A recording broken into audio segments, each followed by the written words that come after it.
Good morning viewers, my self doctor Priyanka Saini. आज हम BEd second year के pedagogy of social science subject में पाठ्यचर्या के विकास के जो सोपान है, आज उसके सेकेंड सोपान की स्टडी करेंगे।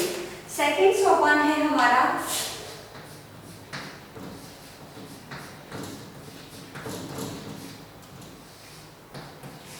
इसमें है शैक्षिक उद्देश्यों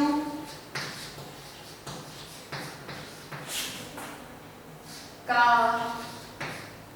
निर्धारण।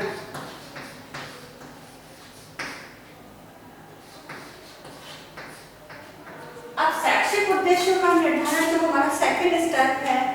अब उद्देश्य, क्योंकि हम इसको कुछ बिंदुओं के आधार पर समझते हैं। सबसे पहले शैक्षिक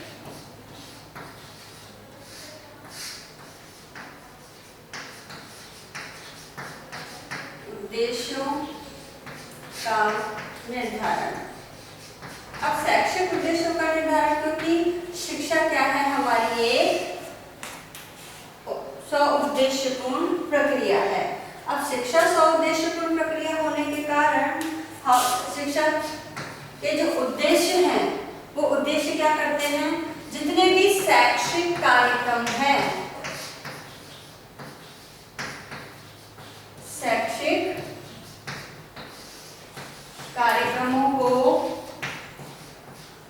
दिशा प्रदान करते हैं, मतलब एक डायरेक्शन देते हैं कि हमारे जो भी एजुकेशनल प्रोग्राम है इस उद्देश्य के अनुसार ही डिफाइन होंगे। सेकंड ये बताता है कि शैक्षिक क्रियाओं की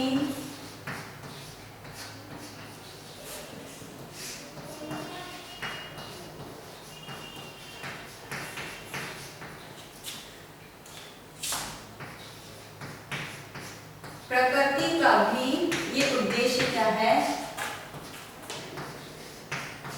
निर्धारण करते हैं कि हमारा जो भी एजुकेशनल प्रोग्राम्स होंगे वो एजुकेशनल प्रोग्राम्स का नेचर किस टाइप का होगा, उसके बारे में भी हमें दिशा निर्देश प्रदान करते हैं।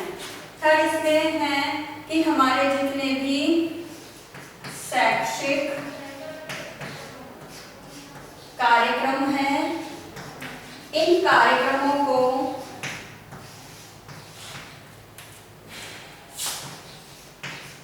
नियोजन यानी हमारी प्लानिंग, नियोजन एवं व्यवस्थापन, इसका ऑर्गेनाइजेशन, व्यवस्थापन का कार्य भी क्या करते हैं, ये सारे जो ऑब्जेक्टिव्स हैं हमारे करिकुलम डेवलपमेंट के, ये एजुकेशनल प्रोग्राम की प्लानिंग और उसके ऑर्गेनाइजेशन में हेल्प करते हैं। नेक्स्ट हमारा आता है कि उसको बेस एक तरह से प्रदान करते हैं कि उद्देश्य ये है तो उसकी प्लानिंग इस प्रकार से होगी। एजुकेशनल जैसे शैक्षिक कार्यक्रम है तो शैक्षिक कार्यक्रम का हम नियोजन करेंगे, उसकी प्लानिंग जो हम टेंटेटिव पूरे सत्र भर का बनाते हैं तो उसकी प्लानिंग को एजुकेशनल ऑब्जेक्टिव्स क्या करते हैं, बेस प्रदान करते हैं। नेक्स्ट इसमें है कि जो भी डेवलपमेंटरी एस्पेक्ट्स है स्टूडेंट्स को लेकर के, विकास और उपलब्धि, जो बच्चे उपलब्धि,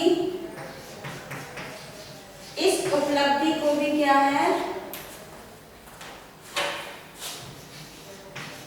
मापन में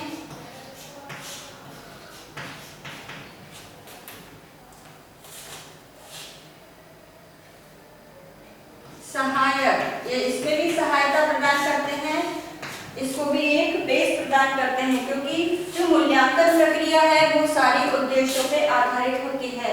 तो उद्देश्यों पे आधारित होने के कारण हमारे जो भी हमने ऑब्जेक्टिव डिफाइन किए हैं उसी के आधार पर इवोल्यूशन प्रोसेस में उन ऑब्जेक्टिव्स के मेजरमेंट करने के लिए हमें किस प्रकार के क्वेश्चन डेवलप करने हैं, ऑब्जेक्टिव लेने हैं, ऐसे टाइप लेने हैं, या ऑरल करना है, या चेकलिस्ट, एनीथिंग एल्स जो भी है उसको एक दिशा निर्देश ये क्या करते हैं, प्रदान करते हैं। उसके बाद है कि अधिगम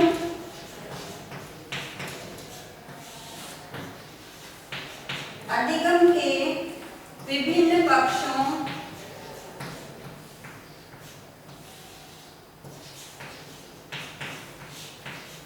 जो हमारे विभिन्न पक्ष हैं को विभेदीकरण करने में सहायक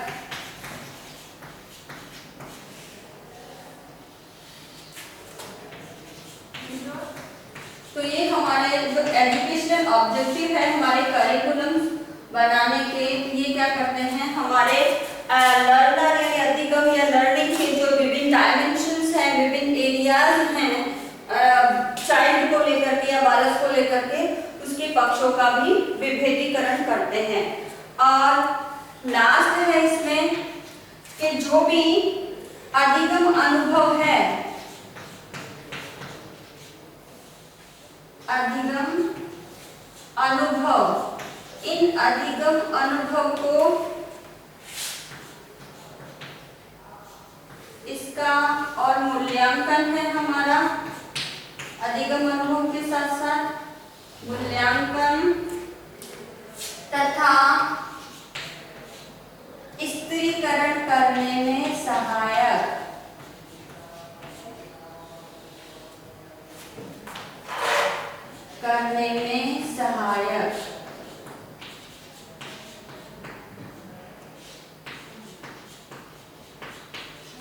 यानी ये जो ऑब्जेक्टिव्स हैं हमारे, ये क्या करते हैं हमारे बालकों के जो अधिगम अनुभव है, जो उन्होंने अपने एक्सपीरियंसेस, अपनी टीचिंग लर्निंग जो प्रोसेस है उसके दौरान प्राप्त किए हैं, साथ ही उनका जो मूल्यांकन किया जा रहा है। और मूल्यांकन करने के पश्चात बालकों का जो कैटेगरी हमें स्तरीकरण बनाना है कि ब्रिलियंट, एवरेज और लो, ये जो है या औसत, उत्तम, सामान्य, जो भी हम कैटेगरी या स्तरीकरण करना चाहें उसके निर्माण में भी हमारे ये शैक्षिक उद्देश्य है वो सहायक होते हैं।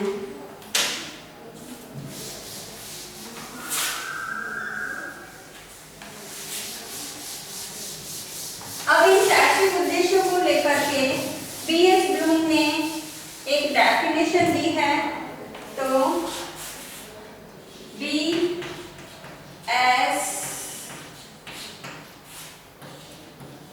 ब्लूम के अनुसार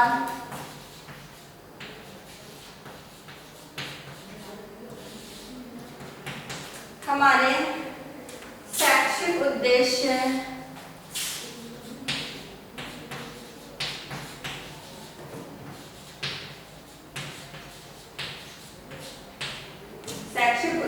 जो है कि उद्देश्यों की सहायता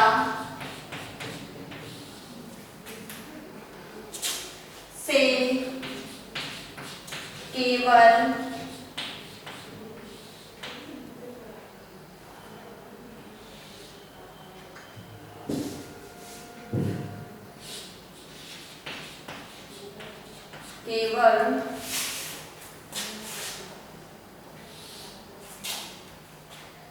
पाठ्यचर्या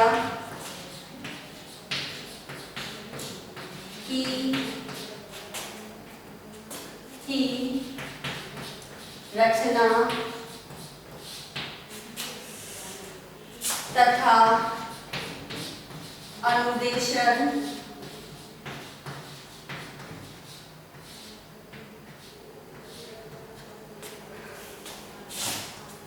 के लिए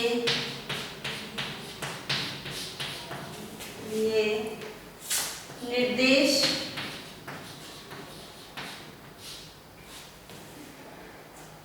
नहीं दिया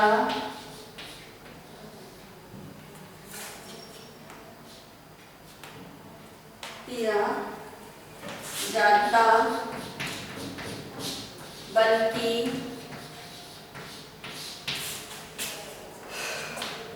ये मूल्यांकन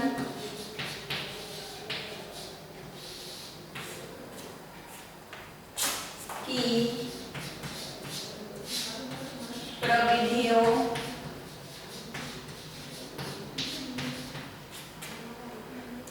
के विशिष्टीकरण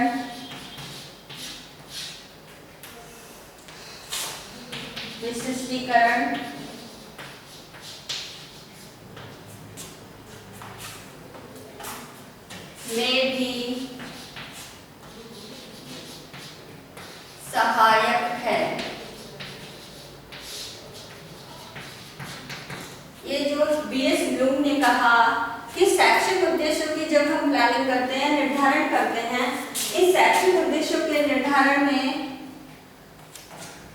हमारी पाठ्यचर्या की रचना या उस अनुदेशन इन द मींस इंस्ट्रक्शन, ठीक है, और रचना यानी इस करिकुलम का एक तरह से कंस्ट्रक्शन करना, और जो इंस्ट्रक्शनल के लिए जो भी हम इंस्ट्रक्शंस यूज करते हैं उनको ही ये एक तरह से हेल्प नहीं करता, बल्कि ये हमारे मूल्यांकन की विभिन्न प्रकार की टेक्निक है, जिसमें हम चेकलिस्ट लेते हैं, पोर्टफोलियो बनाते हैं, और लिखित मौखिक है, या हम विभिन्न प्रकार के जो साइकोलॉजिकल टेस्ट हैं उनको भी हम इसमें इन्वॉल्व कर सकते हैं। तो ये सारी जो टेक्निक्स है हमारे असेसमेंट कर एवल्यूशन या असेसमेंट करने के लिए, ये सब क्या है, इनको जहाँ तक हो सके उनको ये ऑब्जेक्टिव ही एक प्रकार से हेल्प करते हैं, इनको स्पेसिफिक बनाते हैं, क्योंकि उद्देश्य की प्राप्ति कितनी हद तक हुई है इसका जो मूल्यांकन हम करते हैं वो इन टेक्निक्स के माध्यम से ही कर सकते हैं। तो ये बीएस ब्लूम ने बताई है। अपनी डेफिनेशन के अनुसार ऑब्जेक्टिव कितने हेल्प करते हैं हमारे इसको प्राप्त करने के लिए। अब जो शैक्षिक उद्देश्यों का निर्धारण है,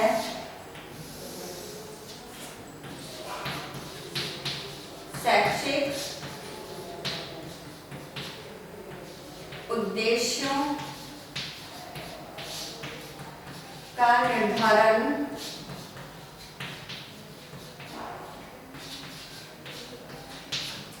अब शैक्षिक उद्देश्यों का निर्धारण है, ये इसके लिए हमें किस किस को बेस बनाना पड़ता है, किस किस की आवश्यकता होती है, हम किस प्रकार से एजुकेशनल जो करिकुलम डेवलपमेंट के लिए हमारे ऑब्जेक्टिव है उसके लिए सबसे पहले आता है कि विभिन्न उपागम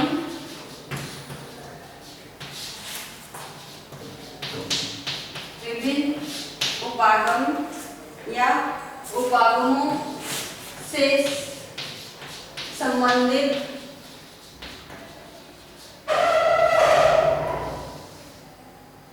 जो प्रबुद्ध वर्ग है, जो एजुकेशनल रूप से विद्वान वर्ग है, तो प्रबुद्ध एवं रुचि संपन्न व्यक्तियों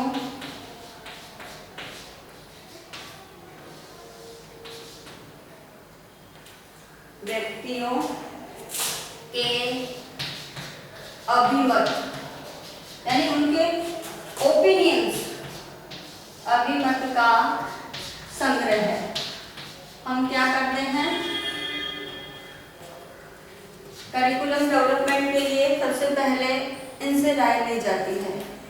फिर सेकंड हमारा आता है कि जितने भी फंडामेंटल एरियाज है, आधारभूत क्षेत्र, तो ये आधारभूत क्षेत्रों का अध्ययन उद्देश्यों के निर्धारण में जिस एरिया से संबंधित हमें ऑब्जेक्टिव डिफाइन करने हैं, तो उसके जो बेसिस हैं, एरियाज हैं, उनको हमें स्टडी करनी पड़ती है। फिर आता है व्यापक क्षेत्रों का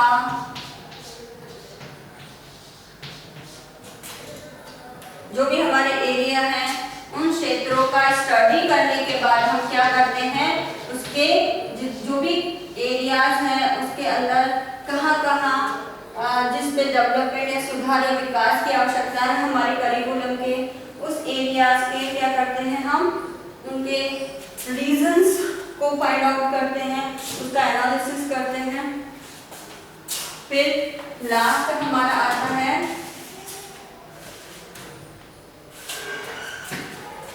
फिर पाठ्यचर्या,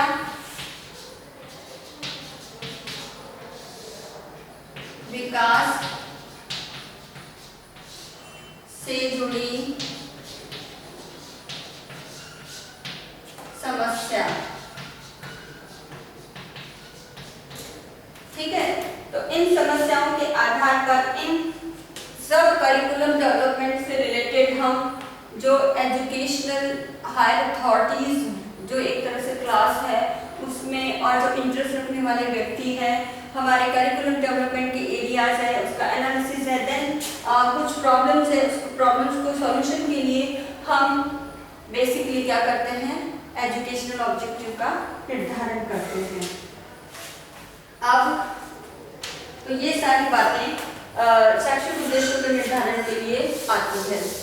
अब इसके पश्चात आता है कि ऑब्जेक्टिव के लिए सबसे पहले जो काम किया गया वो किया गया था बीएस ब्लूम द्वारा। तो बीएस ब्लूम ने क्या करा, बीएस ब्लूम, तो बीएस ब्लूम ने सबसे पहले क्या करा, अपने शैक्षिक उद्देश्य हैं, इन शैक्षिक उद्देश्यों को क्या करा,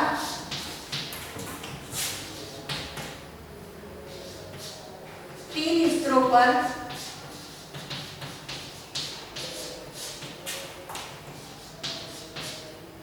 बांटा या विभाजन किया, क्लासिफाई किया।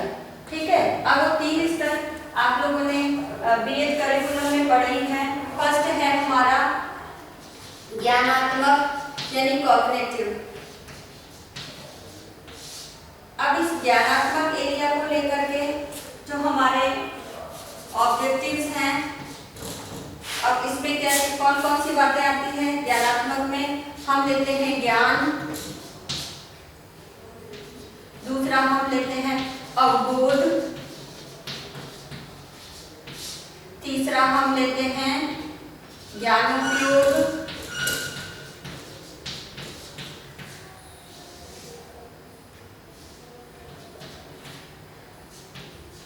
चौथा हम जिसे हम अनुप्रयोग भी कहते हैं, अनुप्रयोग या अनुप्रयोग जो भी एप्लीकेशन की फॉर्म में।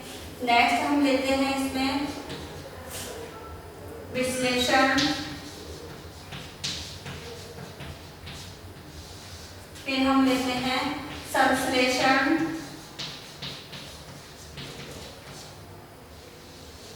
और लास्ट हम लेते हैं इसमें मूल्यांकन।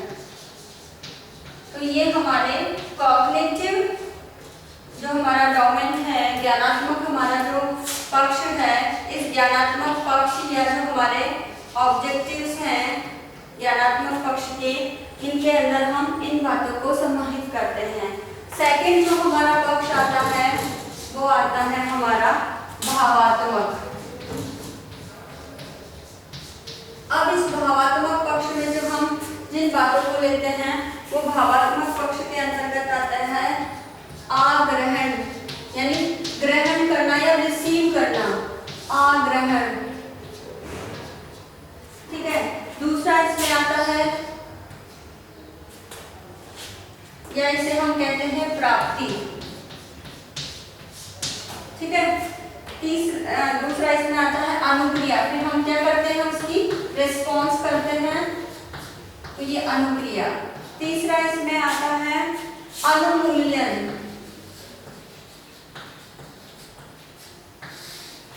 चौथा इसमें आता है व्यवस्थापन, ऑर्गेनाइजेशन,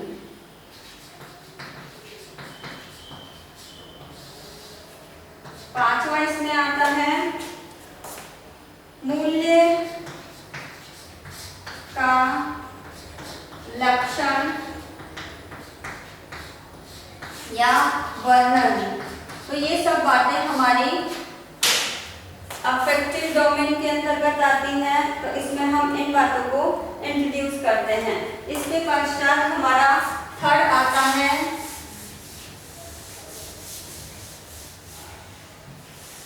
थर्ड जो हमारा पक्ष आता है वो आता है क्रियात्मक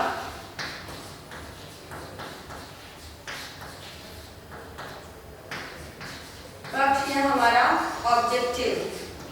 ठीक है, इसमें भी हम पक्ष ऐड कर सकते हैं और ऑब्जेक्टिव भी हम ऐड ले सकते हैं, या तो ऑब्जेक्टिव है या पक्ष है। क्रियात्मक पक्ष में आता है अनुकरण, कि हम उसको फॉलो करते हैं, उसकी कॉपी करते हैं। नेक्स्ट आता है हस्तादि, इसके अंदर हस्तादि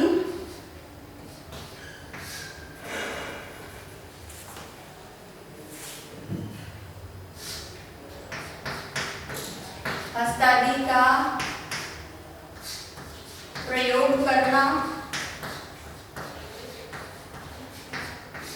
फिर कार्य करना,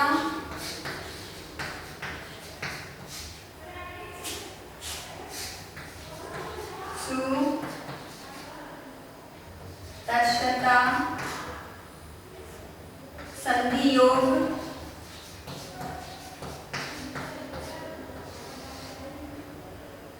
स्वाभाविकरण,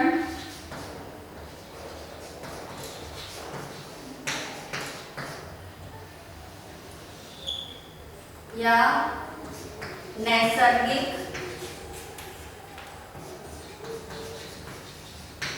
नैसर्गीकरण। तो ये हमारे ब्लूम की टेक्सोनॉमी के अंदर हमारे ये ऑब्जेक्टिव दिए गए हैं। ये ऑब्जेक्टिव आपको इंटरनेट पे भी मिल जाएंगे। तो जो इंग्लिश मीडियम स्टूडेंट्स हैं, आप कृपया इनकी जो इंग्लिश वर्ड्स हैं आप वहाँ से देख सकते हैं, इट्स इजी।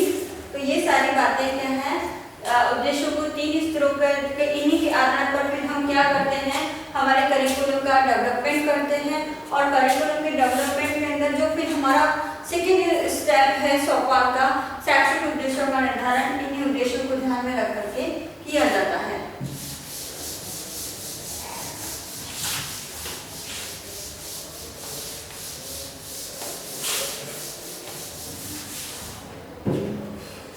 अब इसके अंदर BS, ये BK व्हीलर,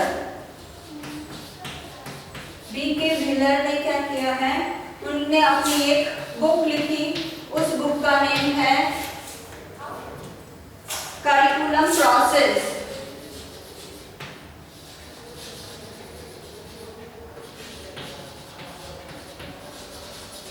ये इसकी बुक का नेम है। तो इस करिकुलम प्रोसेस में कुछ ऑब्जेक्टिव्स बताए हैं और उस ऑब्जेक्टिव के कुछ मानदंड, कुछ क्राइटेरिया है, उसके आधार पर हम क्या करते हैं, हमारे करिकुलम डेवलपमेंट के लिए शैक्षिक उद्देश्यों का निर्धारण करते हैं। तो वो जो ऑब्जेक्टिव है वो कुछ इस प्रकार से हैं। अब इसमें हम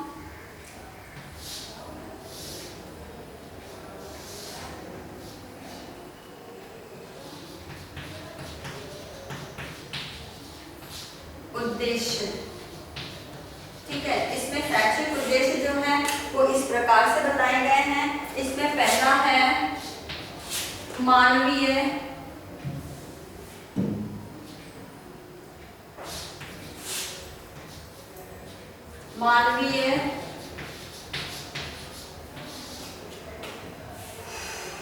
अधिकारों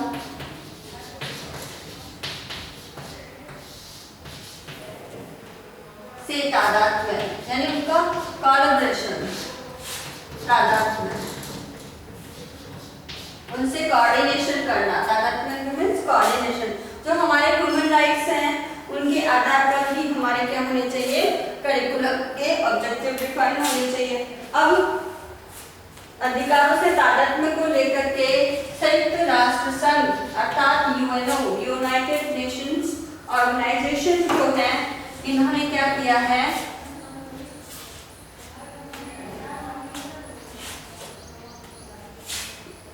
अपने घोषणा पत्र में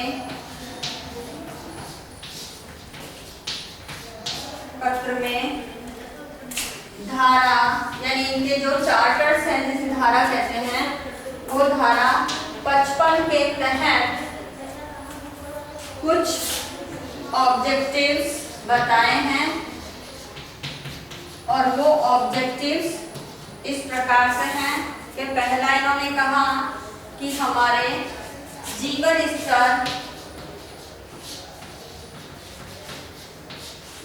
स्तर पूर्ण कार्य आर्थिक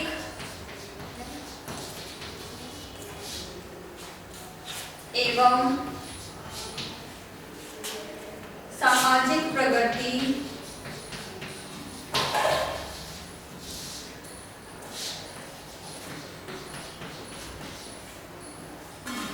तथा विकास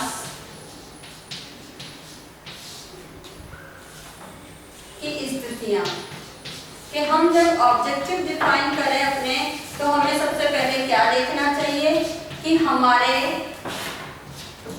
जो जीवन स्तर है, ह्यूमन का जो लाइफ स्टाइल है उसका लेवल है, साथ ही उसके दौरान जो कार्यों को पूर्ण करता है, हमारा इकोनॉमिकल है, सोशल डेवलपमेंट कितना है, कितना प्रोग्रेस हो रहा है, उससे रिलेटेड हमारी स्थितियों के आधार पर ही हमें क्या करना चाहिए, हमारे ऑब्जेक्टिव को डिफाइन करना चाहिए। ये संयुक्त राष्ट्र के घोषणा पत्र में कहा गया है। दूसरी इन्होंने जो बात कही है वो कही है इसी मानवीय अधिकारों के अंतर्गत के अंतर्राष्ट्रीय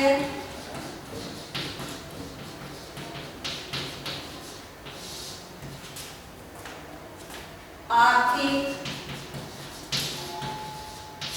सामाजिक,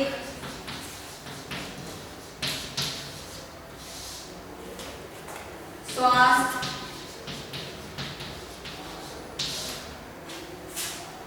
एवं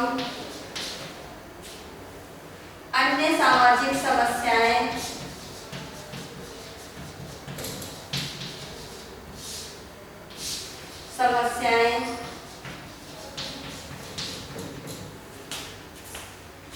तथा अंतर्राष्ट्रीय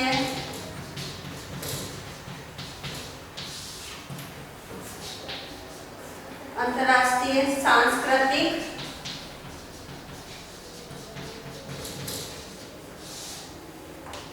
एवं शैक्षिक सहयोग। तो हमें इन बातों का भी ध्यान रखना चाहिए जब हम उद्देश्य डिफाइन करते हैं। तो ये हमारा इसका सेकंड एरिया है। अब इसके आगे का वीडियो हम जो क्लास है वो नेक्स्ट वीडियो में होगी। और ये हमारे ऑब्जेक्टिव के अंदर बी के बिल्डर ने जो अपनी पुस्तक में लिखा है करिकुलम प्रोसेस में, तो इसका वीडियो हम अब नेक्स्ट जो है नेक्स्ट वीडियो में इसका पार्ट आएगा। तो आप इसे देखने के पश्चात इसके आगे के उस वीडियो के अंदर इस करिकुलम डेवलपमेंट के जो मानवीय अधिकारों से संबंधित बातें हैं हम उसकी स्टडी नेक्स्ट वीडियो में ही करेंगे। आप उसको देखिएगा। और आज का होमवर्क हमारा इस प्रकार से है।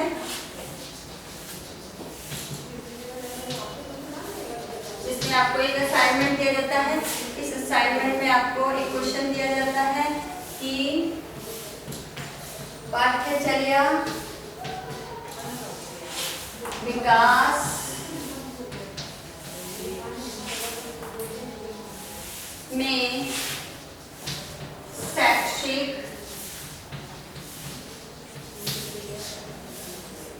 उद्देश्यों के निर्धारण में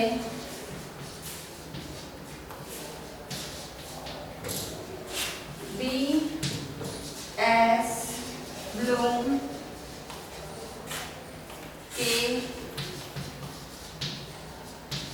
उद्देश्यों के योगदान को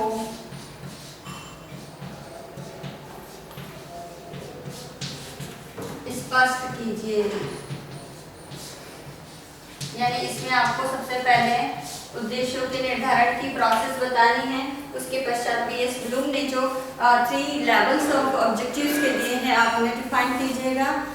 और आप जब भी कॉलेज आएँ, अब इस कोरोना महामारी के दौरान आप अपने घर में रहिए, सुरक्षित रहिए, और साथ ही जब आप कॉलेज आए अपने साथ 5 मार्क्स बना के लेके आए। इस कोरोना महामारी के दौरान जहाँ तक हो सके घर में रह करके सुरक्षित रहते हुए, आवश्यक हो तो ही घर से बाहर निकलिए, अपने फेस पे सदा मास्क लगा के रखिए और 6 फीट की सोशल डिस्टेंसिंग का पालन कीजिए।